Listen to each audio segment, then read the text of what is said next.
弟兄姊妹平安，今天是2024年的5月28号。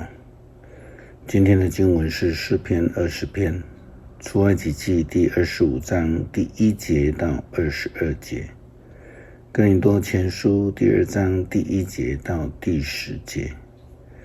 今天要跟大家分享的主题是主的智慧。上帝是全知、全能、全智的上帝，他是昔在、今在、将来也永远存在的上帝。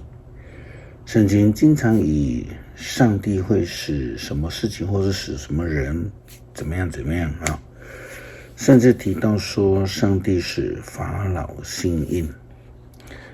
关于这句话有许多人误解不了解。正确的了解应该是说，上帝他知道法老王会心硬，并且允许他会有这样的一个自由意志。上帝并不是让他为所欲为，而是让他在自己选择的路上慢慢的被调整。但是呢，心越硬，所遇到的困难就越艰巨。如果愿意按照上帝的法则、规范、尺寸来奉献的话，就必要蒙福。出埃及记第25章第1节到22节讲到为圣所奉献还有约柜的一个形式。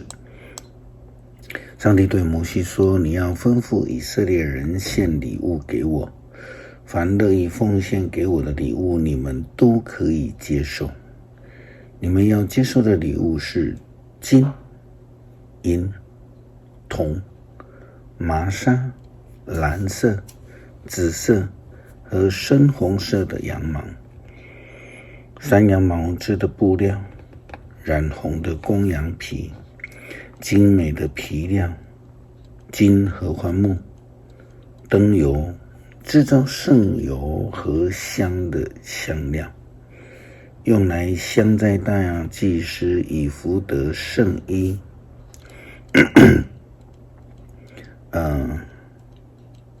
和胸牌上的红玛瑙，还有其他的宝石。人民要为我造一个圣所，好让我住在他们当中。关于这圣幕和其中一切的器具，你都应该照我所指示的样式去制造。先谈到约柜，要用金合欢木造柜，柜长110公分，宽66公分，高66公分。要用纯金把柜的里外都包裹上，周围镶着金边。要铸造4个扛抬用的金环，要在柜的4角上一边2个，要用金合欢木做2个杠子，要用金包裹，穿过柜的2边金环。这2根棍子呢，要经常的留在环子里面，不可抽出。把我要给你那上面写着诫命的2块石板放在柜里。要用纯金造一个柜盖，长110公分，宽66公分。又用金子锤出2个基路伯，盖的2端各有1个，跟盖连在一起，合成一块。2个基路伯面对面张开翅膀，覆盖着柜盖。要把那2块石板放在柜里，把盖放在柜上面。我要在那里和你相会，并且在柜盖上面有2个基路伯的中间，把我为以色列人民订立的法律传给你。接着建筑规范上可以看出一个人是否愿意有遵守的心意。我们的教会在礼拜堂的建筑过程当中，我们同样也遇到了许多的规范，即使不太合理，但是也都必须要去遵行。况且上帝的规范也都有他的法则和智慧的用意。重要的是，他要将他与以色列人所订立的法律传给人。基督十架的恩典，许多人不明白。曾经听过人因为呢，讨论十字架能不能有人像，就是耶稣而大吵特吵。也有人为了讨论十字架是要直放的，他们说那代表耶稣钉死在那里，或是斜放的，他们说那是扛着十字架跟随主的意思。因为这样就大吵特吵。事实上，十字架的意义不是吵架，而是救恩保罗在哥林多前书第2章第1节到第10节的经文提到了基督十架的信息。说弟兄姐妹们，我从前到你们那里去，并没有用什么华丽的辞藻和高深的学问对你们宣讲上帝的奥秘。因为我拿定了主意，当我跟你们在一起的时候，除了耶稣基督和他死在十字架上的事以外，我什么都不听。因此我到你们那里去的时候，十分软弱，又害怕，又战战兢兢。我所讲的道，所传的福音，都不是用委婉动听的字眼，而是依靠圣灵的大能来证实的，使你们的信仰不根据人的智慧，而是以上帝的大能为基础。上帝的智慧。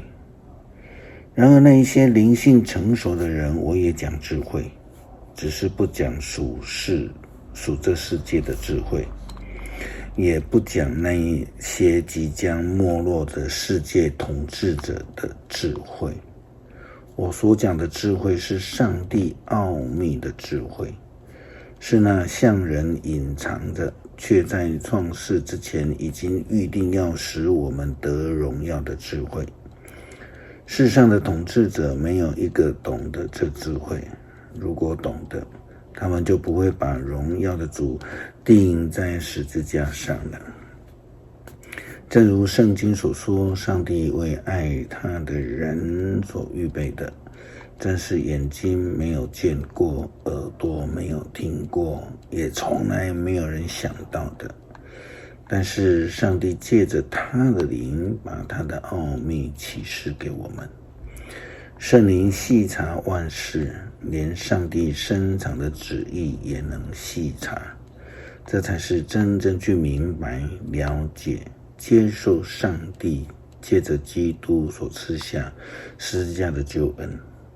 上帝的智慧绝非是十架变成吵架这种小儿科，十架的救恩是上帝透过基督所赐下最深最大的恩典。诗篇20篇，为胜利祷告。愿上主在你遭难的日子顾念你，愿雅各的上帝保护你，愿他从圣殿援助你，从锡安山支援你，愿他接受你所献的供物，悦纳你的烧化祭，愿他成全你的心愿，成就你一切的计划。这样我们就为你的胜利欢呼，以颂赞我们的上帝，庆祝你的凯旋。愿上主成全你所求的一切。现在我知道，上主把胜利赐给他所立的君王，从他的圣高殿应答他，以他的大能使他得胜。有人依靠他们的战车，有人依靠他们的马匹，我们却信靠上主我们的上帝。我们要瓦解扑倒，我们却坚立不移，他们要瓦解扑倒。上主啊，求你使君王得胜，我们呼求的时候，求你应答。求主赦免我们的软弱以及无知，求主也赐下智慧，让我们明白基督十架的救恩，让我们领受，也让我们成为救恩的仆人，愿意学习智慧充满后的使徒们一样，勇敢见证，热心传福音。感谢祷告，奉主耶稣基督圣名求，阿们。